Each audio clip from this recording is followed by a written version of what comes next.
Hey guys, welcome back. My name is Joe Ellis. I'm a commercial wedding and portrait photographer in Dallas, Texas. And today I want to talk about 10 little gotchas, little things that are unique to our Olympus cameras that if you're moving into them for the first time or just getting used to your camera and trying to work out all of its features, that might trip you up a little bit. And so these are my 10 little pieces of advice. The first one is that if you are using these cameras for the first time or if you picked up maybe one of the pro lenses for the first time, there's a feature called the manual focus clutch that will trip up a lot of photographers. And so the deal is that if you want to move between autofocus and manual focus, there's a mechanism on the lens in which you can pull back on the focus collar, and that will immediately put the camera into manual focus. It's an awesome feature if you flip between the two frequently. If you're like me and you don't really use manual focus very often, and double that up with the fact that I carry two cameras on me, usually having one on my hip, that I can get that tripped sometimes. And so what will happen is if I'm not prepared for it, I bring the camera to my eye, I'm going to miss the first frame because I'll notice that the camera's not autofocusing and then have to make that adjustment. So for me, with the manual focus clutch, I prefer to have it actually turned off. And that way I can access manual focus by going into my super control panel, but I'll never accidentally have the camera in manual focus.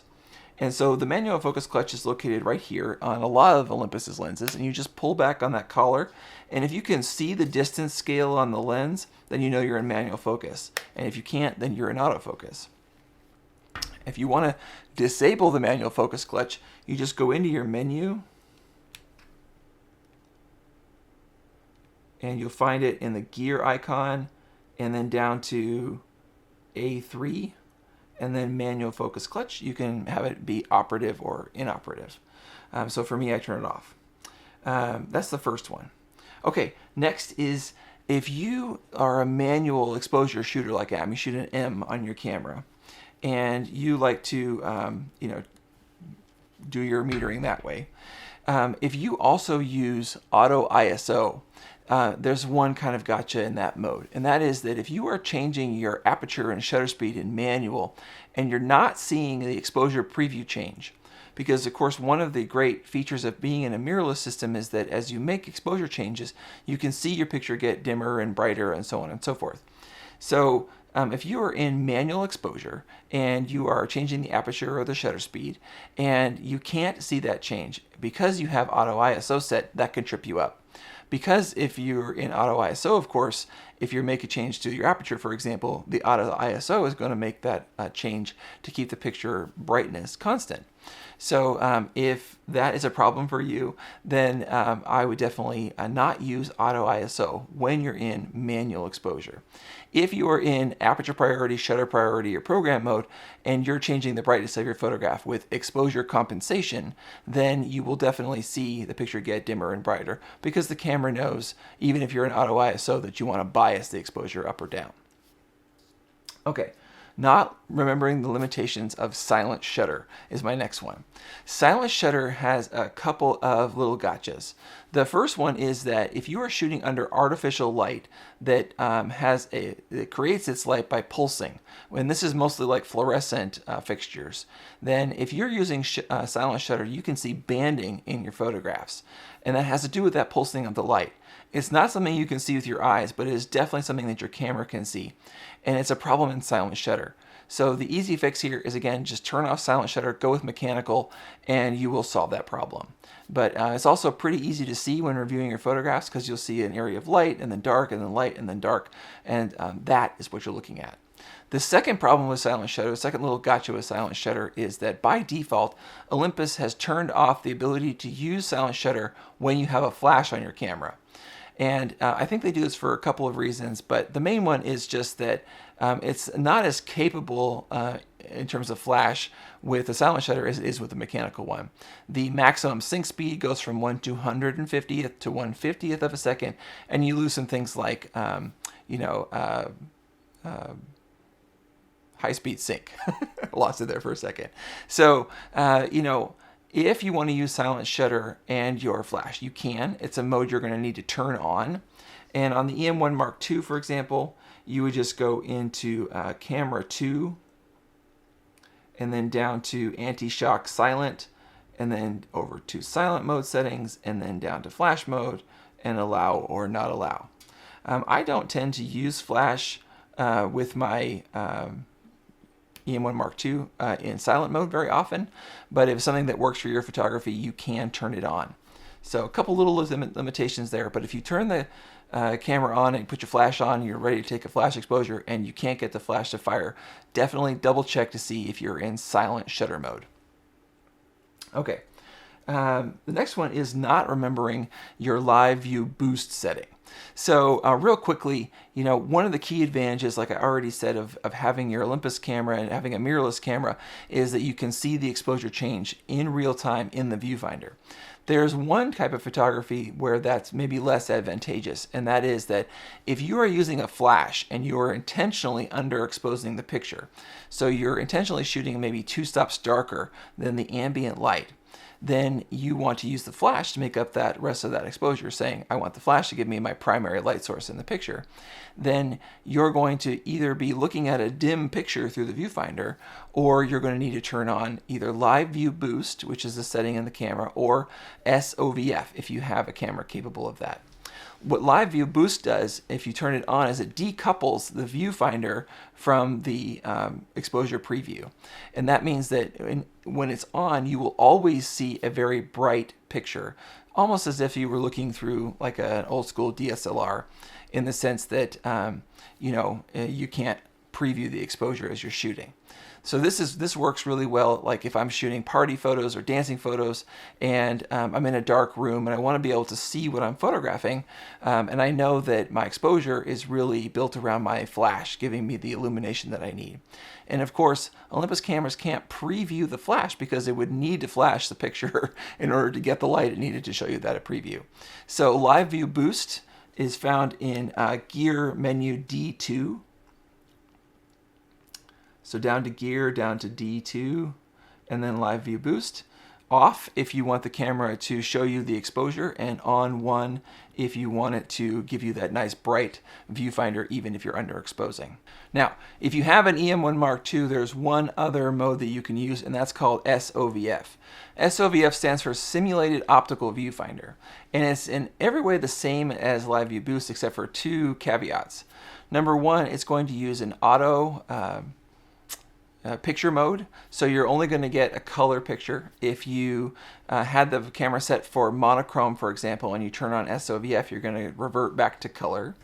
And the second thing is it's going to use an auto white balance. So if you had it set to incandescent or something like that and you turn on SOVF, you're going to get an auto white balance preview instead of that incandescent. It won't change your white balance or your picture mode setting, but you won't see those simulated through the viewfinder. And so the one huge advantage to SOVF in my mind is that you can map it to one of the FN buttons on the camera and you can turn it on and off without having to get into the menu system. It's a feature that I wish that Olympus would add for live view boost because I might prefer to use that in some situations. But right now, because of the speed of SOVF being mapped to a button, I prefer to use that on my EM1 Mark IIs. If your camera doesn't have SOVF, then you will need to use the live view boost setting. And it's really important that you don't forget that you set that, because if you, move to a different lighting condition or come back to your camera a day or two after you've had that set, it will still be there and you will not be getting your exposure preview, and you might lose some frames because you're not paying attention to the meter as much as you are to the brightness of the image that you're looking at. Okay, so that's live view boost. Okay, number 5 is not spending the time to configure your camera to the way your mind works. One of the things I love most about Olympus cameras is that they are so configurable to the ways that we work. Taking the time to move into these cameras and really understand all the parameters that you can set as a user is a super important part of the experience with Olympus cameras, because once they are set, the camera really does operate like an extension of your hand. And so while you might get the camera with a whole set of parameters set, all the defaults, and you might think that might be the best way to set the camera up, oftentimes, most of the time, spending time with the manual and or friends and or online communities figuring out a way to configure it a little bit better for you will make a huge difference in your enjoyment of the camera. So I have a tutorial on how I set up my EM1 Mark IIs for wedding photography. If that is close to what you do, then you might want to check that out because there might be some tips in there that you might want to look at. But suffice to say that no matter what model you get, there's a lot to look at and a lot to customize. So spend the time to do that and you'll definitely love your camera that much more. Okay. Number 6, and these next 5 are a little bit less about buttons and dials and more about working with mirrorless cameras and things in general that are really important to remember.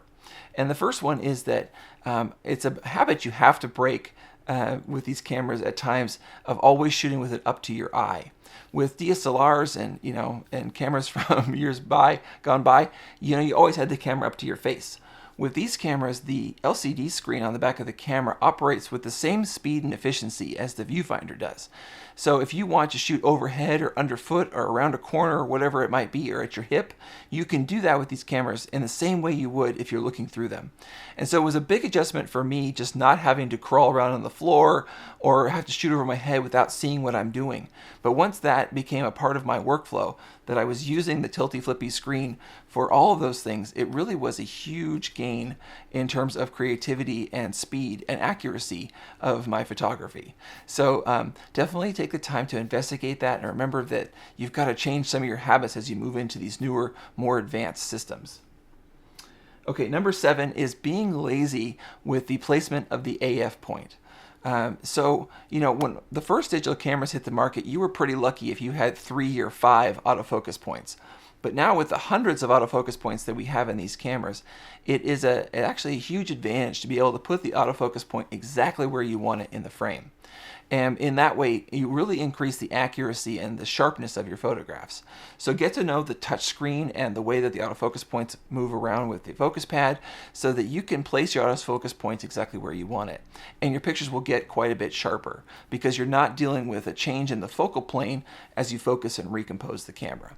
So the EM1 Mark II has tons of ways to do this. I have another video just on the autofocus settings of these cameras that applies to, I think, most Olympus cameras, and it's definitely worth getting to know all of those different menus and options that you have in autofocus. Okay, number 8 is not understanding or checking your histogram for exposure. If you are simply shooting photographs and looking at the back of the camera and moving on, you are probably not getting as accurate of exposure as you could be. Every scene that we encounter as photographers probably requires a little bit of bias in the meter, forward or backward, to kind of get optimal exposure. And if you are looking at a backlit screen especially in dark environments, you can grossly overestimate the brightness of the final photograph if you're in the field only using that as a reference. By looking at the histogram on the back of the camera, you can see where the tones are falling. And I tend to push the exposure a little bit brighter. And that way, when I bring it into the computer in post, I can bring that down a little bit. And that way, I have maximized the amount of information that I've captured and even made the pictures a little bit cleaner than I would otherwise. So really important to kind of watch your histograms. Of course, watch where your highlights are falling and your shadows are falling in terms of clipping. But more than that, just bias your photographs to be as bright as possible without any of that clipping will definitely maximize your image quality. Okay. Number 9 is being afraid of high ISO.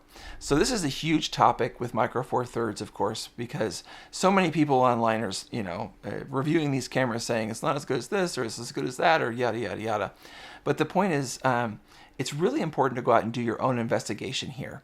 I really believe that the Micro Four Thirds cameras are doing an awesome job of high ISO, and I will typically shoot anything from 1600 to 6400, and I make tons of 20-inch wide prints for albums that I produce for my clients, and I love the quality I'm getting from it.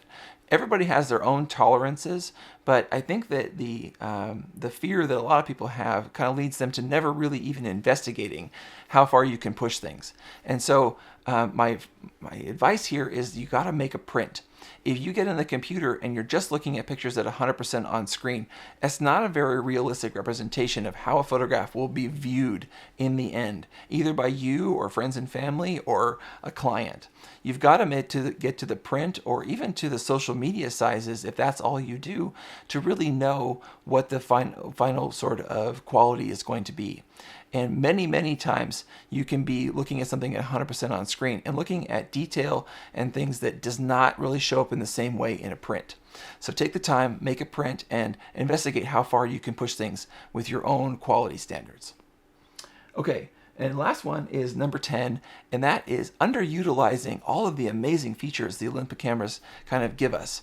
Whether it's live composite or focus stacking or HDR or high res, there is so much that's packed into these little cameras that it bears taking the time to kind of investigate all of them and learn which ones can make a huge impact in your photography.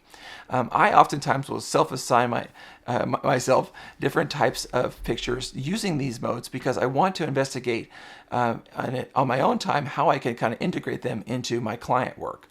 And I have found all kinds of creative uses for things like live composite and for focus stacking and for all these different modes that the Olympus cameras have. And they actually get included in some of my very favorite photographs of the year in terms of just being able to make something that I otherwise couldn't because of a feature or a mode that these cameras have provided for us. So take the time to go through the manual or get online and start talking to people or watch tutorials on YouTube, whatever kind of mode of learning works best for you. But just know that there's a lot in here that could add to anybody's photography and that it's going to take some time to kind of get in there and learn those things. So those are my 10 tips, you guys. Happy New Year, happy 2019. If you got a new Olympus camera, that's awesome. I'm excited for you. Please subscribe and hit the notification bell for future videos, and I will see you guys in the next one.